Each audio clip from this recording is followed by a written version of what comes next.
Oromummaan dhaloota namarraatiin fudhannee namaafis hin kenninu. Qabeenya dhaabaan taane lubbuun kaayyoon badhaafne maa baddee biyyeen taane. Hidhaa fi ajjechaanis of duuba nun deebisu. Du'ee tan bada malee tanugaa himuunisu tanugaa himuunisu. Utoo maxxantuu miti yoomuu abbaa biyyaati addunyaan nu beekaati. Jajjabaadhu jajjabee dhugaan kanuma keeti tokkummaa kee jabeessi lammii dukkanaa baasi lammii dukkanaa baasi lammii dukkanaa baasi. Warreen kaayyoo dhaabba'ee qe'ee maatii koon jenne hedduu dararamanii bilisummaa haa ta'u yoomuu galanni isaanii yoomuu galanni isaanii bilisummaa haa ta'u boru galanni isaanii boru galanni isaanii.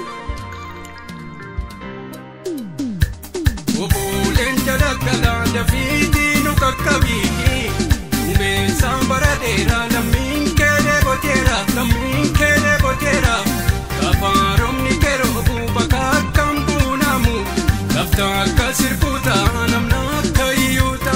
Oboleen jalagala oboleen jalagala oboleen jalagala oboleen jalagala oboleen jalagala.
Barri kun bara gadaati kan akka beeku namu